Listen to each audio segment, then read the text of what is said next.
Olá, olá, 11 de setembro de 2020, confira as principais notícias desta sexta-feira. Continua foragido suspeito de matar empresário em clínica veterinária na capital. Agências do INSS voltam a atender na segunda-feira. Detran realiza mutirão amanhã. Agência Agropecuária alerta para a proibição de eventos como feiras e leilões durante a pandemia. E uma boa notícia para os amantes do esporte: a Libertadores é nossa. SBT começa as transmissões na próxima semana.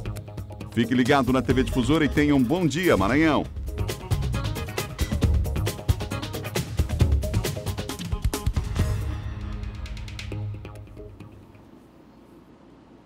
Que bom saber que você está com a gente nessa sexta-feira. Vamos lá, gente. A semana passou num tiro, foi rapidinho, principalmente aqui em São Luís, com 2 feriados na semana, né? Sexta-feira chegou e que seja um dia abençoado para você, para sua família. Esse é o nosso desejo aqui nos nossos estúdios em São Luís do Maranhão, espalhando para todo o Maranhão essa energia positiva nesse dia que está começando. Vamos lá, é hora de se encher de esperança. Sexta-feira já começou, o céu já está aí azul e o sol brilhando, em especial aqui na Ilha do Amor e em todo o estado do Maranhão, né? Você que nos acompanha no interior do estado, aquele abraço, obrigado por essa audiência que só cresce em todo o Maranhão. Até às 8 horas da manhã, eu prometo para você muita informação, a informação não para aqui no Bom Dia quando chega o primeiro impacto. Bom saber que você está com a gente nessa sexta-feira, o dia está só começando e a nossa equipe chegou aqui na madrugada para fazer esse jornal que você acompanha, você sabe até, é o mais tradicional telejornal da TV maranhense. Bom saber que você está com a gente. Daqui a pouquinho o Silvio Alves vai voltar para trazer a atualização das principais notícias da área de segurança. Tem um levantamento, inclusive, que a gente vai mostrar para vocês daqui a pouco, sobre a violência infanto-juvenil. Um número significativo, infelizmente, os registros diminuíram nesse período da pandemia, mas a violência continua, em especial dentro de casa, e a gente vai falar sobre esse assunto daqui a pouco, que é importante que as denúncias sejam feitas. Diogo Coutrin vem aí para falar de política, expectativa para o fim de semana, já teremos, inclusive, nesse final de semana, a movimentação maior por parte dos partidos políticos com as convenções, e a gente fala sobre o assunto daqui a pouco, já aqui no Bom Dia, tá bom? Vamos que vamos, são 7 horas e mais 2 minutos, 7:02.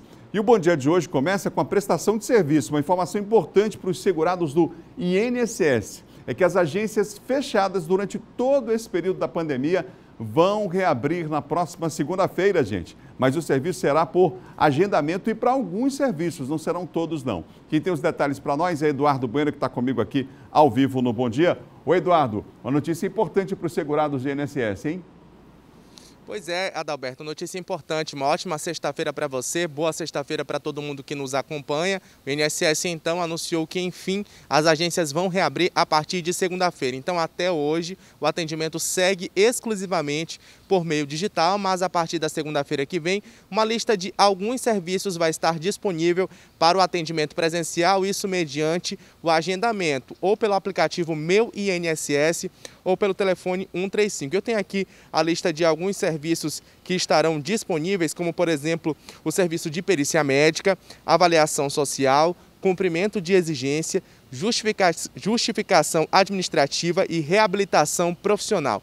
Mas os detalhes dessa reabertura a gente vai ver numa reportagem que foi preparada, a reportagem do José Luiz Filho. 6 meses de agências fechadas e um saldo de aproximadamente 900 mil requerimentos acumulados. O filho de Graziela já tem 2 meses e ela ainda não recebeu nenhuma parcela do auxílio maternidade. O que consta lá é o pedido em análise, não tem informação se está faltando mais alguma coisa, ou se está completo, se eles estão analisando, quando que vai sair. Para tentar diminuir a fila de espera, o INSS pretende reabrir na próxima segunda-feira cerca de 600 das mais de 1.500 agências de todo o país. Para a retomada foram feitas adaptações, como a instalação de divisórias, melhora da ventilação natural e o aumento do distanciamento nas áreas de espera. Só vão reabrir as agências que cumprirem os mais de 30 itens do protocolo de segurança e prevenção.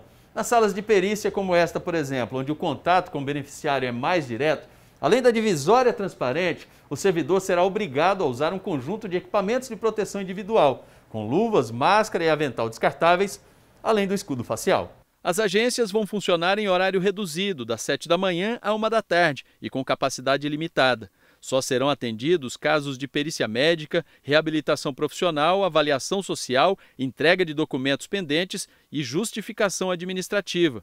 E apenas com agendamento feito pelo telefone 135 ou o aplicativo Meu INSS.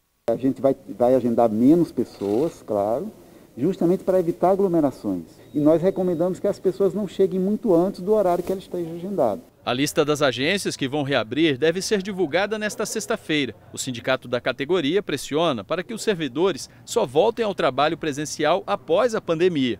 Possibilidade descartada pelo secretário especial de Previdência e Trabalho, Bruno Bianco. Creio que não haverá greve, obviamente, garantindo a segurança de todos, fazendo com que aqueles que tenham comorbidades ou aqueles que têm idade não voltem. Nós passamos aí vários dias preparando isso e agora estamos prontos. Pois é, Adalberto, ainda hoje deve ser divulgada então essa lista com as agências que estarão abertas aqui no estado. O beneficiário deve ficar atento ao site do INSS, também ao nosso portal MA10, onde vai conter todas essas informações. Lembrando que é só uma parte dos atendimentos, apenas esses serviços citados na reportagem, como eu já bem falei, é que estarão sendo oferecidos de forma presencial. O resto dos atendimentos continua acontecendo por meio digital através do aplicativo Meu INSS e você pode também obter todas as informações através do telefone 135. Eu volto ao estúdio com você, Adalberto Melo. Obrigado, Eduardo Bueno, pelas informações aqui no Bom Dia. São 7 horas e mais 6 minutos, 7h06. Nós vamos agora atualizar os números da Covid-19, mostrando o último boletim divulgado pela Secretaria de Estado da Saúde. Esse é o boletim, esses são os dados do boletim divulgado pela Secretaria. 160.968 casos foram confirmados no Maranhão, 6.447 ativos. O número de óbitos chega a 3.550 e o número de recuperados 150.971. Atualizando agora os novos casos da Covid, esse é o boletim epidemiológico divulgado pela Secretaria de Estado de Saúde. Novos casos, 65 em São Luís, 13 casos na cidade de Imperatriz e 651 novos casos nas demais regiões. Esse é o boletim das últimas 24 horas, portanto, divulgado pela Secretaria de Estado da Saúde. Em todo o país, nas últimas 24 horas, as autoridades de saúde registraram um total de 983 óbitos pela Covid-19. Ainda há 2.501 mortes sendo investigadas por órgãos da saúde. Entre ontem e hoje foram notificados 40.557 novos casos diagnosticados positivamente para a infecção pelo coronavírus. Você ligado com a gente nessa manhã, ligado no Bom Dia, são 7 horas e 7 minutos, gente, 7 e 7 nessa sexta-feira. Vamos ver como é que está o trânsito agora na capital? A gente começa na rotatória do Calhau aqui, ó, na tela comigo, com o monitoramento feito pela Secretaria Municipal de Trânsito e Transportes, a SMTT. Na rotatória do Calhau, trânsito tranquilo nesse momento. Aqui você vê na pista aí à esquerda, a gente está com probleminha com a nossa imagem lá, né? Está congelada, mas a informação que eu tenho aqui é de trânsito normal lá na rotatória do Calhau. Na Avenida Beira-Mar, a produção me informa que não há acidentes nem lentidão de trânsito. Essa informação de momento, a gente está com problema no nosso sinal lá na SMTT. Eu vejo aqui na imagem congelada, na ponte Carlos Cunha também, de que o trânsito vai fluindo normalmente. E na Guajajaras, da mesma forma, até tranquilo o trânsito nesse momento na Avenida Guajajaras. A SMTT me informa que o monitoramento lá na SMTT passa para nós aqui a produção a informação de que não há lentidão no trânsito. Olha só, voltamos agora com o nosso sinal. Vamos dar uma passada rápida. Rotatória do Calhau é aqui à esquerda, você vê no detalhe, esses veículos estão se deslocando no sentido centro, em especial por essa via, aí na rotatória do Calhau. É o trânsito agora em São Luís que você tem prestação de serviço aqui no Bom Dia Maranhão. Na Beira-Mar a gente vai para lá agora, sempre rende uma boa imagem. A maré está meio seca e está enchendo ainda, né? Mas a gente tem aí esses veículos parados com sentido centro, no sentido centro, portanto, 2 pistas liberadas no sentido centro, uma liberada no sentido São Francisco. Agora, a bandeira Tribus, eu dizia que o trânsito estava lento, na verdade a imagem estava congelada para mim, mas já começa a movimentar e aumenta sim o fluxo nesse instante na direção do centro da cidade aqui à direita. Eu dizia o contrário, que o trânsito estava tranquilo, mas na verdade o volume já é normal para esse horário na ponte aqui do Jaracati, da ponte Bandeira Tribus aqui no Jaracati. A Avenida Guajajaras, trânsito liberado na Lourenço Vieira da Silva, para quem sai da cidade operária do São Cristóvão. Um ótimo dia para você que está nessa via, que inclusive daqui a pouco vai ali pegar a saída da cidade, né, na BR-135. Um abraço aos amigos que acompanham o nosso Bom Dia na capital e também no interior.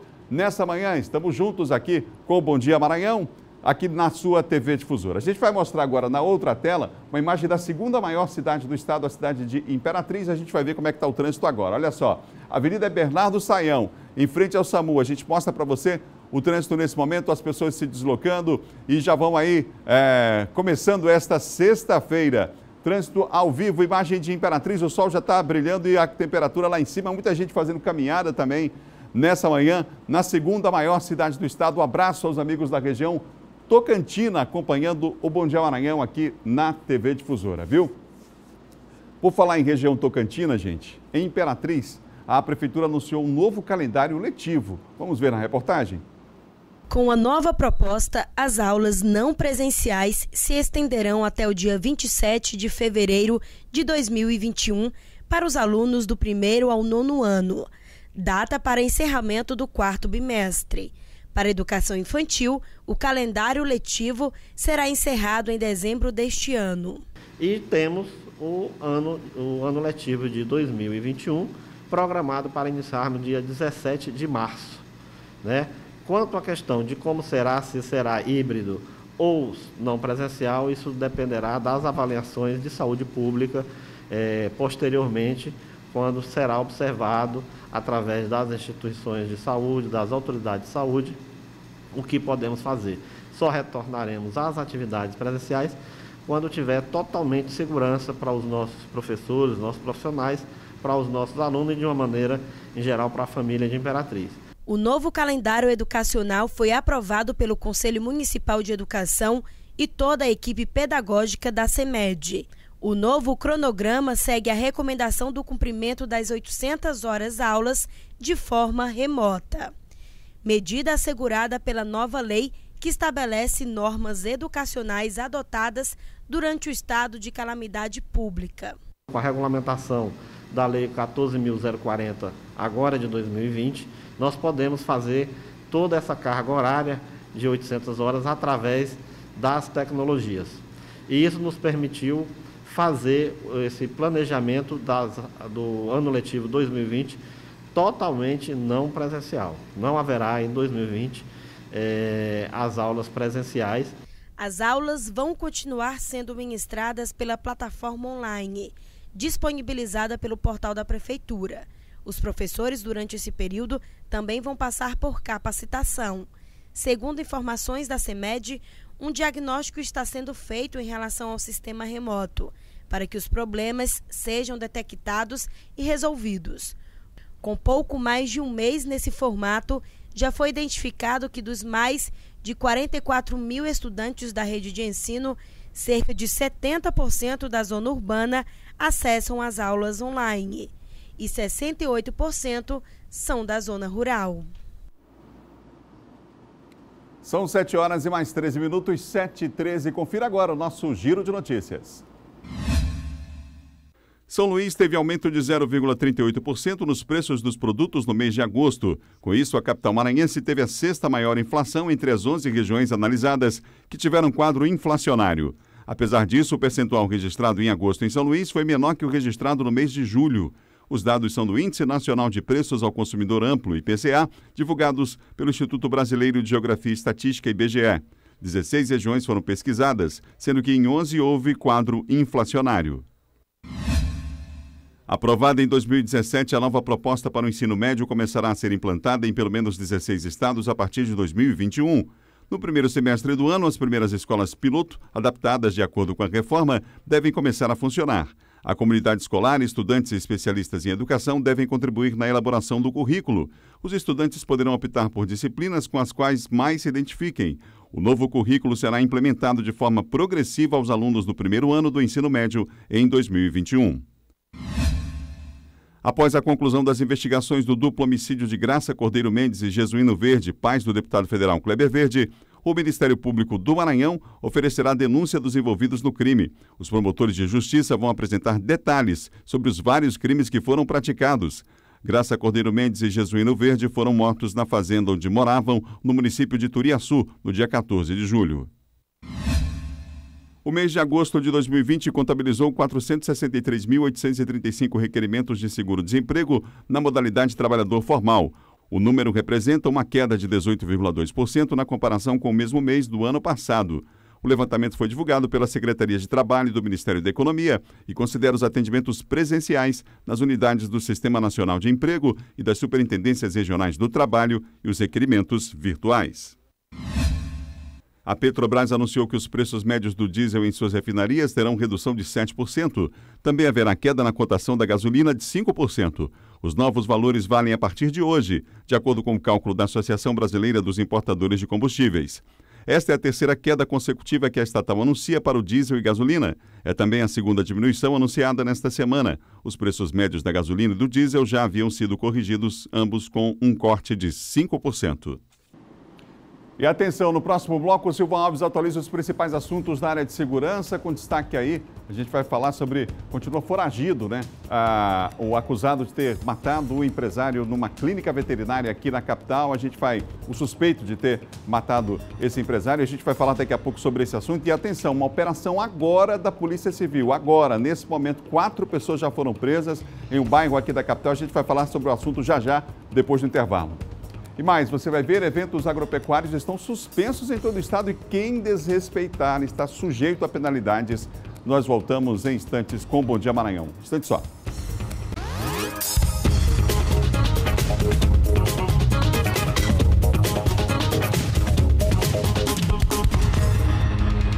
São 7 horas e mais 19 minutos. Pessoal participando aqui com a gente nas nossas plataformas digitais, no Facebook, acompanhando o Bom Dia nessa manhã de sexta-feira. Muita gente com a gente aqui, ó. O Bruno Rafael tá ligado com a gente, a Maria Luísa também, a Iaci Bastos está desejando aqui um dia abençoado para todos nós aqui da equipe do Bom Dia Maranhão. Obrigado, gente, pela participação. Vai lá no nosso Facebook, diz qual bairro que você está em São Luís, qual a cidade que você acompanha o nosso Bom Dia, e a gente com prazer vai registrar aqui. São 7 horas e mais 19 minutos. Acompanhando uma tendência nacional, durante o período da pandemia, houve uma queda no número de registro de ocorrências de violência contra crianças e adolescentes aqui no estado. Mas, infelizmente, o problema ainda é grave. Os casos de estupro de vulneráveis lideram as estatísticas de violência sexual contra o público infanto-juvenil. Somente em São Luís, a Delegacia de Proteção à Criança e ao Adolescente registrou 500 ocorrências de janeiro a agosto desse ano. No mesmo período, foram 184 inquéritos instaurados, 61 casos de violência doméstica e 101 envolvendo crimes de natureza sexual. A maior parte, estupro de vulnerável, com 75 casos. Segundo a delegada titular da DPCA, apesar de chamarem a atenção, os números representam uma redução nos índices de denúncias em relação ao mesmo período do ano passado. A pandemia provocada pela Covid-19 tem influência nos resultados. Os crimes de natureza sexual, na maioria das vezes, eles ocorrem às escondidas. E com as pessoas em casa, confinadas, o agressor ele não teve a oportunidade de praticar o delito. Então, realmente, a gente acredita que houve uma redução na prática do delito. Já a violência doméstica, as pessoas em casa, às vezes acontece mais o delito. Só que por elas estarem justamente confinadas, elas não tiveram oportunidade de vir à delegacia, ou então procurar outros órgãos, às vezes a própria escola, né? Adolescentes, às vezes, que são agredidos em casa, eles ou vão na escola, conselho tutelar, vizinho, e com eles confinados em casa, realmente pode ter havido uma subnotificação nesses crimes de violência doméstica. A tendência também foi a mesma em todo o país. Segundo o Ministério da Mulher, Família e Direitos Humanos, a redução do número de denúncias foi de 12%, a segunda maior em toda a série histórica. Os dados são reunidos desde 2011. Entre março e junho de 2020, foram mais de 26.400 denúncias registradas pelo Disque 100 em todo o Brasil. Em 2019, foram mais de 29.900 no mesmo período. Números que representam consequências graves, que podem se refletir por toda a vida das vítimas. O abalo que uma criança ou adolescente sofre de natureza psicológica é tão grande quanto, às vezes, o de natureza física.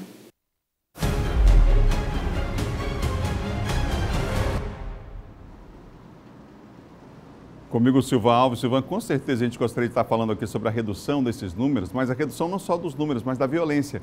Mas não é isso que acontece. A dificuldade foi registrar a ocorrência por conta da pandemia, do lockdown, enfim. Silvão. É verdade, viu, Adalberto? E esse é um tipo de crime também onde o maior número de casos é praticado dentro de casa, no seio da própria família, praticado por quem mais a criança deveria confiar. Também ainda tem uma dificuldade, uma barreira muito grande para quebrar, para levar as autoridades competentes à denúncia. Mas agora, aproveitando esse assunto aí, o Senado acabou de aprovar ontem, não é, a criação do Banco Nacional de Dados, onde vão estar disponibilizados todos os dados, todas as informações, inclusive com DNA, de todas as pessoas acusadas de crime, de estupro, de violência sexual no Brasil. Isso é um ganho, um alcance, né, das entidades que vinham lutando por isso, né, porque, notadamente, tem muitos desses acusados aí que já tem um perfil, né, de prática de crime. Nesse banco de dados vai ficar cadastrado lá onde que ele está, quando saiu da cadeia, se ele está na cadeia, enfim, uma espécie de monitoramento dessas pessoas aí. No Maranhão a gente tem inclusive um laboratório forense aqui, um dos mais avançados tecnologicamente do país, né? Está aqui no nosso estado. Olha, Silvan, vamos falar sobre um caso de um casal que foi sequestrado ontem numa fazenda no município de Vitorino Freire, foi isso, Silvan? Exatamente. A polícia está ainda apurando aí, porque esse sequestro foi ontem pela manhã. O senhor Raimundo da Sucan, como ele é conhecido lá em Olho d'Água das Cunhãs, a esposa dele, no caso a dona Wanda, eles estavam lá em Vitorino Freire, numa fazenda na região da zona rural, quando a propriedade teria sido invadida por vários homens armados que estavam em 2 carros, sequestraram esse casal, levaram eles. Há informação de que eles foram levados a agências bancárias para fazerem saques e depois eles foram deixados na rodovia, abandonados na estrada, já ontem no período da tarde, lá na BR-222, longe, distante já da casa deles, já que eles foram deixados aqui nas proximidades da cidade de Chapadinha. Eles foram levados de volta lá para Olho d'Água das Cunhãs, como a delegacia regional, a delegacia da área de onde ocorreu o sequestro é a delegacia regional de Bacabal. Hoje pela manhã eles devem ser ouvidos até para que a polícia possa entender a dinâmica, de que carro era, quanto foi pago para a liberdade desse casal, né, e quantos indivíduos participaram dessa ação. Silvão, uma grande operação da Polícia Civil no combate aí ao tráfico de drogas foi realizada em Coroatá, não é isso? Exatamente. A polícia fez uma grande apreensão lá, né, na verdade foram cumprimento de vários mandados de prisão, foram várias pessoas que vinham sendo investigadas ao longo do tempo e ontem pela manhã, logo às primeiras horas, com um reforço da SEIC, Superintendência Estadual de Combate e Repressão ao Narcotráfico, com a participação de mais de 100 policiais, com a participação também dos cães farejadores, a polícia conseguiu o cumprimento desses mandados de prisão. Foram todos mandados de prisão com ordem de busca e apreensão expedidos aí pela Justiça. Obrigado, viu, Silvan? Até segunda-feira. Até segunda. Bom dia, Adalberto. Bom dia a você, bom dia a todos. Bom final de semana. Para você também.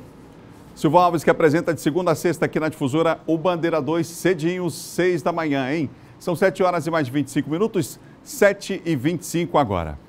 E atenção, você que é motorista de aplicativo, você motorista Yetgo, escuta só esse recado. A Yetgo vai dar 20 litros de gasolina por semana para o motorista que fizer mais corrida.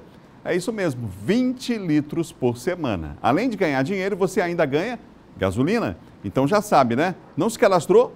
Baixe o aplicativo da Yetgo na Play Store ou App Store e saia rodando por aí. Motorista Yetgo, mantenham o aplicativo ligado e não percam nenhuma corrida. E fiquem ligados também porque o motorista destaque do mês vai ganhar um prêmio especial.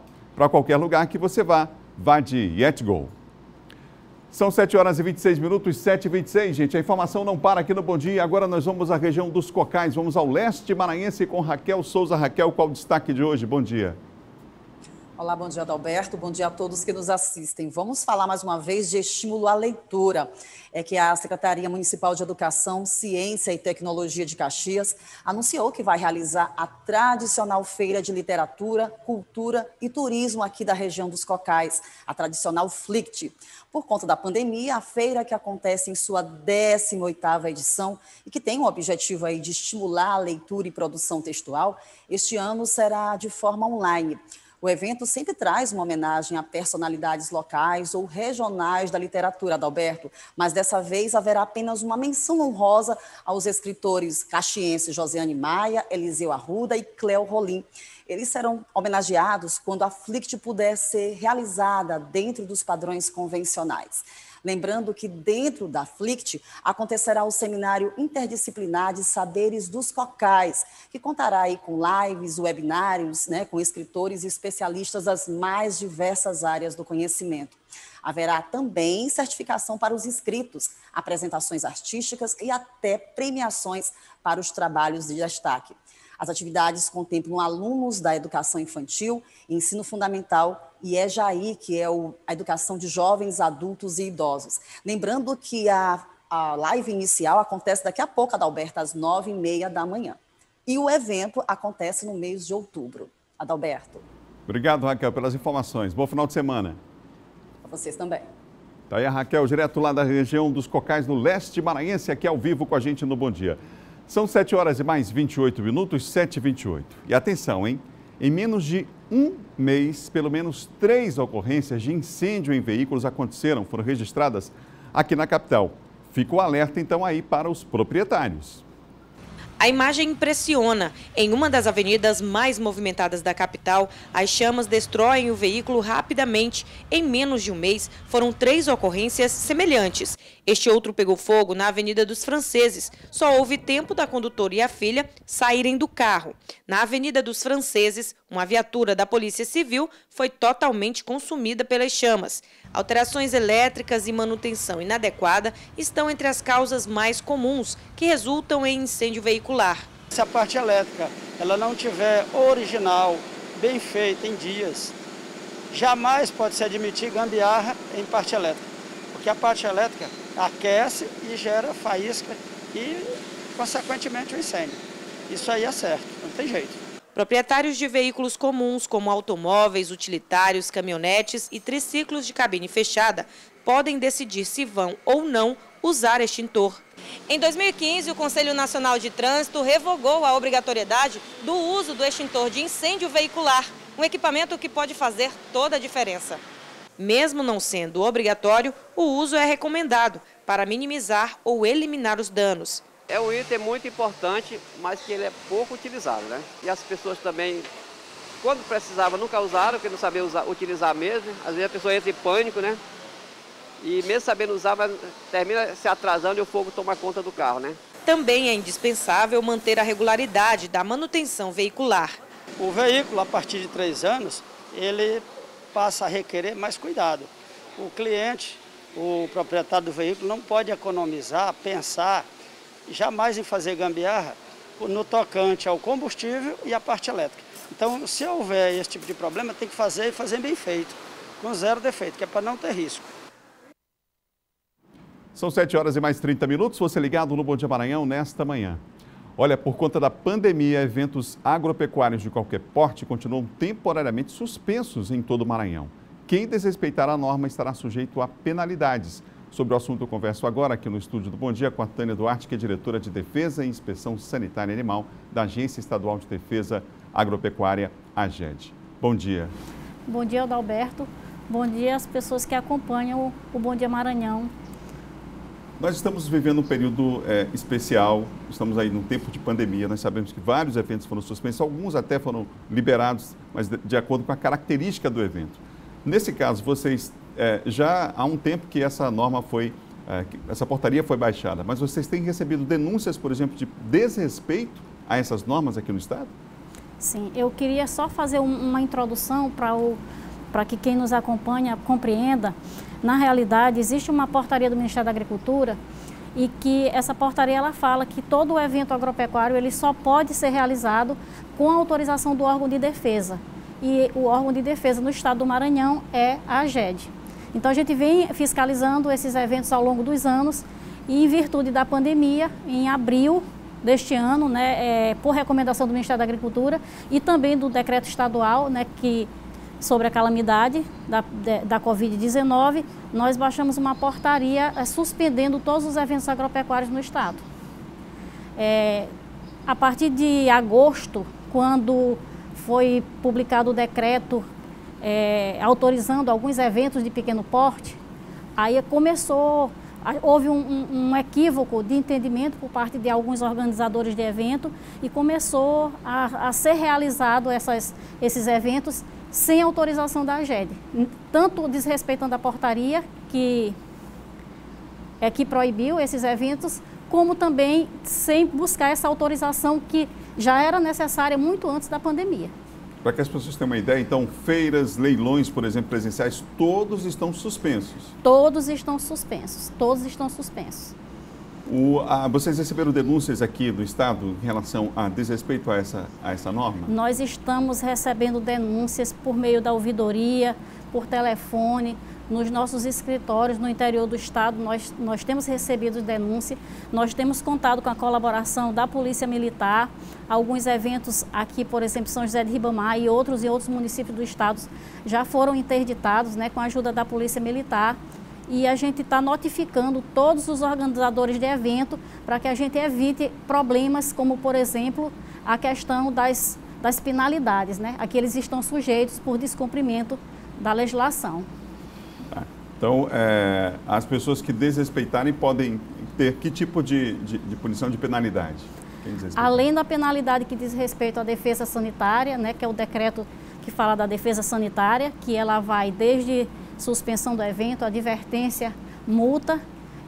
Existe também as outras penalidades em relação à 6437, que é uma lei federal que fala das infrações à legislação sanitária, como também a questão do Código Penal, né, que também pode levar tanto de detenção de 1 mês a 1 ano, como também multa. Por conta da pandemia, tivemos algumas alterações de calendários durante o ano também, entre eles a vacinação contra a aftosa foi alterado o período, né? Foi percebido alguma alteração em relação a anos anteriores? A senhora tem algum tipo de informação sobre o produtor maranhense que consciente foi lá e realmente o gado foi vacinado, o prazo já foi encerrado, houve um prazo maior, inclusive, para apresentar aquele comprovante da vacinação, não é? Exatamente, preocupado com toda essa condição, nós conseguimos junto ao Ministério da Agricultura essa autorização para prorrogar esse prazo, tanto da vacinação como da comprovação. Terminou agora dia 31 de agosto o prazo da comprovação. A gente agradece ao produtor maranhense que foi lá e vacinou, mas a gente ainda percebeu que o índice não foi como os anteriores, né? A gente está divulgando, está apurando os relatórios, vai divulgar logo esse índice da vacinação, mas assim, as preliminares a gente já percebe que houve uma queda, não foi como nos anos anteriores, e a gente alega isso em virtude da pandemia.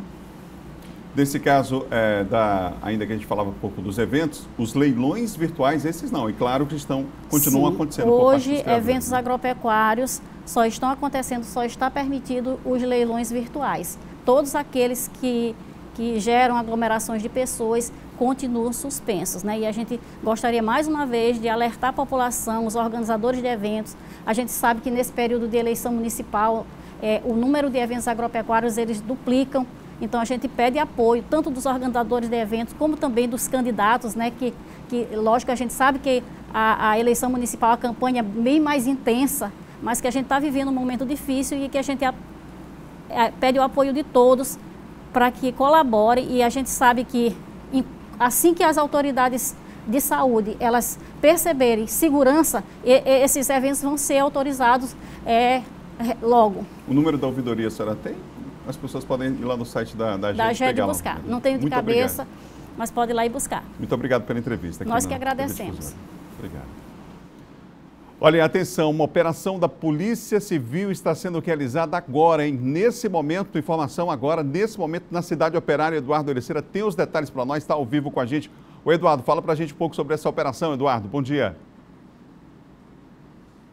Olá, muito bom dia, Adalberto. Bom dia a todos que acompanham. Bom dia, Maranhão. Pois é, a operação que está sendo realizada é uma operação por meio da Polícia Civil, principalmente da Superintendência de Proteção à Pessoa, Homicídios e Proteção à Pessoa, mas com apoio aí de outras superintendências, a exemplo da SPCC, SERCOR também. Eu vou conversar agora com o superintendente aqui de Homicídios e Proteção à Pessoa, o Lúcio Reis, delegado Lúcio Reis. Delegado, quantos mandados de prisão foram cumpridos e essa operação, qual foi o foco? Bom, são 4 presos até o momento, as equipes continuam tentando prender mais 2 alvos, eram 6 alvos, né? E o objetivo era prender integrantes de facção criminosa na cidade operária, porque no mês de julho sequestraram, arrebataram um rapaz de 20 anos, o João Victor Pereira, que fazia a venda de maçã do amor no Correio da Cidade Operária, e foi levado para a escola Mata Roma, e no fundo da escola ele foi linchado, apedrejado, atacado com pauladas, socos e pontapés, e acabou falecendo naquele local.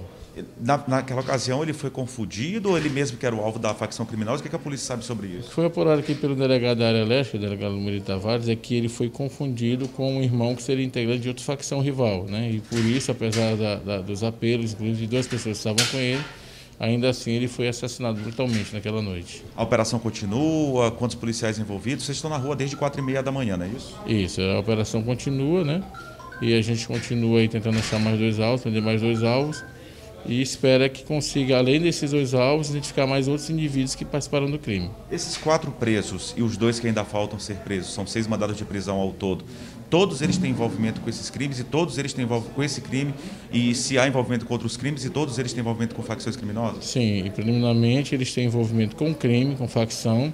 A prisão temporária é justamente para elucidar qualquer dúvida sobre a atuação deles nesse crime específico e também na facção criminosa. Os 6 atuaram nesse crime especificamente, também tem outros crimes, segundo a investigação da polícia? A investigação ela foca nesse crime de homicídio e investigação criminosa, por enquanto. Mas eles têm participação, a polícia já sabe se eles têm participação em outros crimes também de homicídio? De homicídio, a gente ainda vai averiguar, o delegado Murilo Tavares pode falar melhor do assunto, né? Mas a gente sabe que alguns deles já foram presos por tráfico, roubo e outros delitos. Okay. Obrigado pela entrevista, delegado Lúcio. Mais detalhes, mais informações, a gente tem ainda na programação aqui do Bom Dia Maranhão, ainda durante, ao decorrer aqui do Bom Dia Maranhão, ou a gente volta com mais informações, claro, a reportagem completa de toda essa operação aqui da Polícia Civil, logo mais ao meio-dia, no Hora D. A gente volta com você, Adalberto Melo. Obrigado, Eduardo, pelas informações. Informação ao vivo aqui, informação não para no Bom Dia. Você vê Eduardo ao vivo falando, a operação que está acontecendo agora, gente, agora, nesse momento, e os detalhes o Eduardo trouxe para você aqui no nosso Bom Dia, tá bom?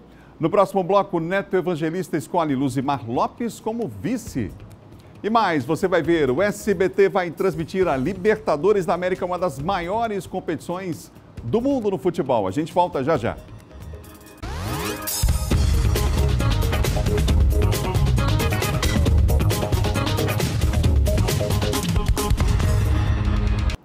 De volta, o Bom Dia Maranhão, ao vivo para todo o estado, aqui pela TV Difusora. Vamos para a região Tocantina, Imperatriz, foi aberta a campanha Setembro Amarelo. E a gente tem os detalhes ao vivo agora com o Marcelo Júnior, que está comigo. Ô Marcelo, bom dia.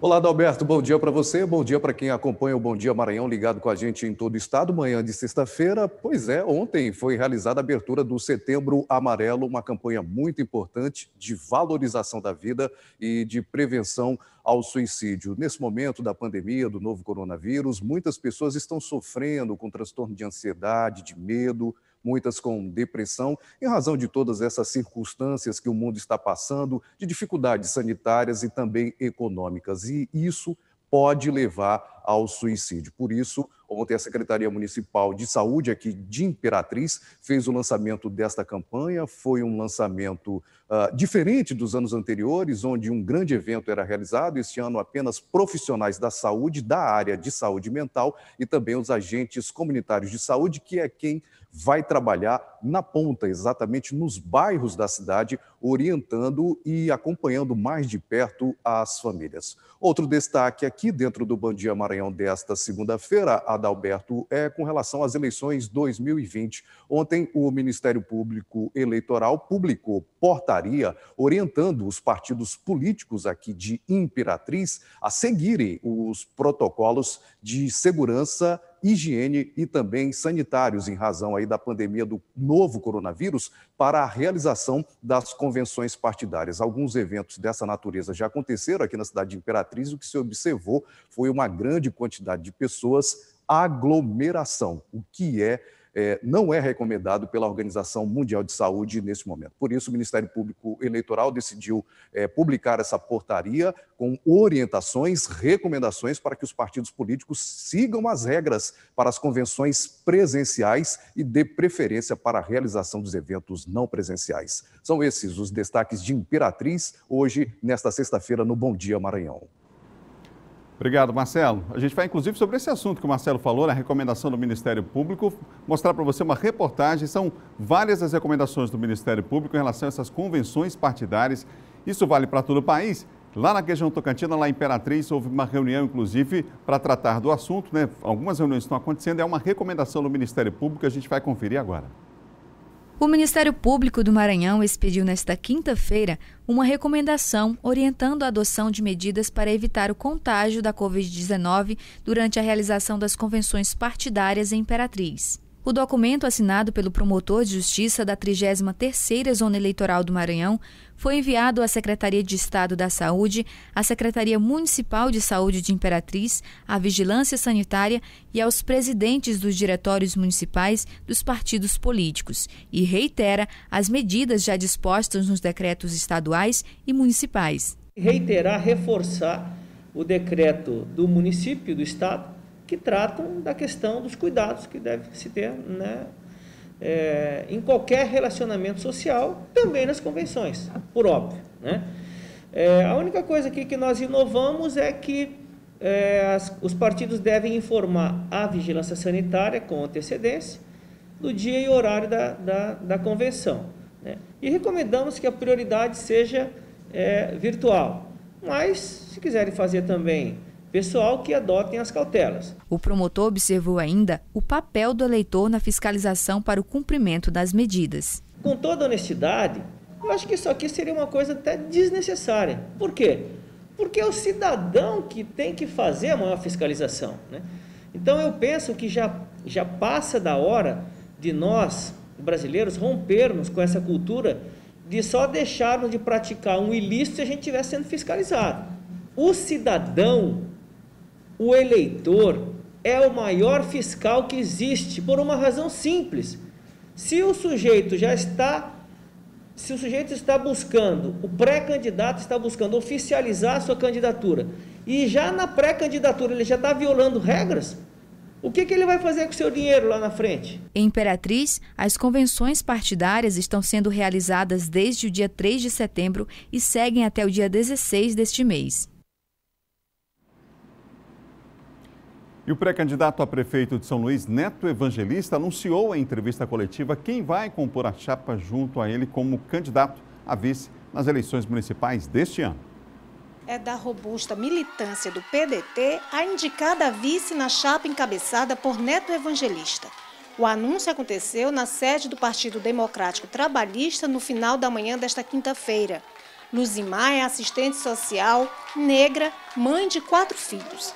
É ainda dirigente do partido e considerada uma histórica das fileiras pedetistas. Eu não fujo à luta em momento algum da minha vida, eu nunca fugi à luta, e essa é mais uma missão que a gente vem de corpo e alma, acreditando nela, acreditando que a gente vai ter êxito, e assim, fazer parte dessa campanha junto com o Neto, que é um cara fantástico, entendeu? Que é um homem público que se incomoda e que se preocupa com a comunidade, com a realidade das pessoas e quer transformar a nossa cidade, é algo maravilhoso, é algo que me enche de alegria, poder ajudar as pessoas da comunidade assim como eu. O pré-candidato a prefeito, Neto Evangelista, destacou o trabalho desenvolvido por Luzimar na área da assistência social e como militante do movimento de mulheres do Coroadinho. Uma assistente social que vai me ajudar muito nessa área, inclusive, vai me ajudar em toda a gestão da cidade de São Luís, é um nome da cidade. Uma mulher aguerrida, mãe de 4 filhos, mãe solteira, ou seja, conhece a luta, conhece a história da cidade. Para mim vai ser um privilégio ter uma mulher tão guerreira, tão forte do meu lado, ajudando nessa campanha e ajudando amanhã na gestão. O senador Everton, presidente estadual do PDT, destacou o trabalho de Luzimar e de como ela pode colaborar com o projeto e com a cidade. Nós estamos todos muito felizes por saber que o nome da companheira Luzimar foi bem aceito, não só na militância, como em toda a coligação. A nossa querida nega do Coroadinho, essa mãe solteira, evangélica, negra, presidente do movimento de mulheres do PDT, ela, como assistente social, conhece bem o que é a necessidade do povo, da mulher, e ela bem representa essa militância. O deputado federal Juscelino Filho, presidente do Diretório Estadual do DEM, também compareceu ao anúncio. Com certeza, uma composição muito importante. o Neto ter ao seu lado uma mulher aguerrida, uma mulher que conhece os problemas da cidade, uma mulher que vem da ponta, que vem da comunidade, que é preparada, é da área da assistência social, uma mulher de luta que vai contribuir muito nessa campanha e ainda mais quando governar a cidade, junto com o Neto. O anúncio contou com a participação ainda de representantes do PSL e MDB, que fazem parte da coligação e que juntos darão ao candidato do DEM o maior tempo de rádio e TV na propaganda eleitoral.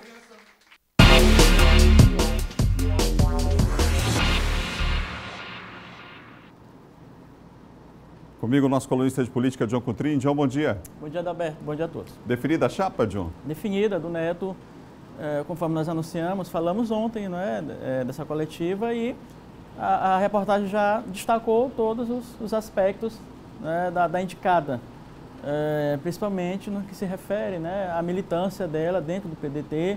Já conhecia ela sempre no movimento de mulheres, Adalberto, há muito tempo, né? Ela já vem aí atuando nesta causa aqui no movimento de mulheres do PDT aqui na capital maranhense. E ela é assistente social, negra, evangélica inclusive, e tem esse sentimento importante. Qual é o sentimento importante, né, que ela carrega? Qual é a representatividade dela nessa chapa? É que ela traz ali os anseios, né, o sofrimento do dia a dia, porque ela mora num coladinho, mora numa comunidade que passa por vários problemas, né, assim como com outros bairros de São Luís. Então, é importante ter essa pessoa, né, que vive a realidade presente em todo do dia a dia e sabe o que a cidade precisa, né, vai até auxiliar o Neto, auxiliar em relação ao plano de governo, ao aspecto, à problemática da cidade. Isso é muito importante. E aí, claro, uma mulher também, e isso é mais importante ainda. Então a Luzeni aí faz jus aí, merece toda a militância do PDT, que vai agora para a rua, né, junto com a militância dos outros partidos, vai caminhar junto com o Neto, e eu acho que esse traço é importante, né, esses traços elencados na reportagem, e que nós destacamos principalmente esse aspecto aí, Adalberto, do dia a dia, da realidade de São Luís e dos bairros de São Luís. John, o final de semana vai ser marcado por convenções. Aliás, a gente já começa a ter aí, já começamos, né, por sinal. O calendário está avançando, vai chegando e já teremos aqui, a partir de agora em especial, várias convenções marcadas aí, né? Final de semana, sábado e domingo, a partir de amanhã, Adalberto, sábado e domingo, praticamente todos os pré-candidatos de São Luís realizarão suas convenções, exceto 2. Na segunda, quem marcou a convenção foi o pré-candidato Eduardo Brade, do Podemos, na segunda-feira, e talvez no último dia 16, no último dia do prazo de convenções, o Carlos Madeira, que ainda se recupera da Covid-19, do novo coronavírus. O quadro dele é estável, bom, deve receber alta nos próximos dias e realiza a sua convenção já no fim do prazo. Em relação ao Brade, na segunda, ele é um dos pré-candidatos que ainda não apresentaram o nome do vice, junto com o Bira do Pinaré, né? E aí só nas convenções que nós saberemos quem serão os vices do Brade e, por exemplo, do Bira do Pindaré. Em relação ao Wellington, o Wellington também deve definir hoje ou amanhã, nesse final de semana, quem apoiará aqui na capital maranhense. Ele tem uma conversa muito aberta hoje, muito próxima, com o Duarte Júnior, né? O Wellington com o Duarte Júnior, através do vice-governador Carlos Brandão e do deputado Josimar Maranhãozinho, que estão conversando com o Wellington, mas também há um diálogo aí aberto também com o Neto Evangelista, né? O Neto Evangelista, tem o Adriano Sarney. Então são os pré-candidatos hoje que o Wellington conversa e pode já anunciar no final de semana, hoje ou até no máximo domingo, né? Sábado ou domingo, já que as convenções desses pré-candidatos, quem ele apoiará aqui na capital. Lembrando que o Wellington já teve algumas desavenças com o deputado Duarte Júnior. A gente lembra que ele já deu até entrada na polícia por conta de uma rede aí que seria de pessoas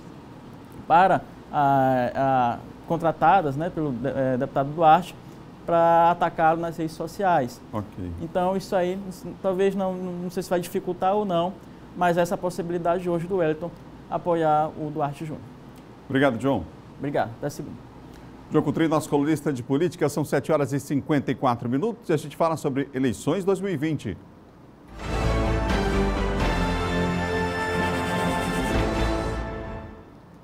Agora com a agenda dos pré-candidatos a prefeito de São Luís para esta sexta-feira. Rubem Júnior visita a Associação Recreativa e Social dos Servidores da Educação do Estado do Maranhão pela manhã. Ainda pela manhã, visita a sede do Sistema Difusora de Comunicação. À tarde, tem diálogos por São Luís com a juventude no Hotel Veleiros, na Avenida dos Holandeses, na Ponta da Areia. À noite, diálogos por São Luís, na Zona Rural, na Vila Nova República. Geisael Marques, pela manhã, tem gravação para a campanha eleitoral. À tarde, reunião com a agência de publicidade. À noite, reunião com a equipe de organização da Convenção da Rede. Neto Evangelista, pela manhã, tem visita ao Projeto Liberdade com Basquete e reunião na FIEMA. À tarde tem gravação e à noite encontro com mulheres evangélicas. Iglésios Moisés, pela manhã, tem reunião de pré-convenção e à noite participa de convenção do PROS. Duarte Júnior, pela manhã, tem reunião com pré-candidatos a vereadores. Meio-dia, recepção ao presidente nacional do Republicanos. À tarde, reunião com a equipe de pré-campanha e à noite, encontro Bora Resolver na Jordoa e encontro Bora Resolver no centro da cidade. Os demais candidatos não informaram a agenda. Vamos mudar de assunto, agora a gente vai falar do começo da programação, aliás, desde o começo do programa a gente falou aí de uma boa notícia, não é? Pois é, o SBT vai transmitir uma das maiores competições de futebol do mundo. Vê aí uma cobertura esportiva como você nunca viu. Vamos ver a reportagem? Substituição na equipe de transmissão da competição mais importante do continente. É tudo nosso até 2022. A emoção de sempre agora está de casa nova. Parabéns ao SBT por comprar esses direitos aí de transmitir a Libertadores. É uma competição muito importante para os clubes brasileiros e todo mundo quer ganhar, é uma competição muito difícil. A partir de agora, o SBT vai transmitir 2 jogos da Libertadores toda semana, sempre nas noites de quarta-feira. Os primeiros confrontos exibidos serão entre Palmeiras e Bolívar e Universidade Católica e Grêmio, pela 3ª rodada da fase de grupos.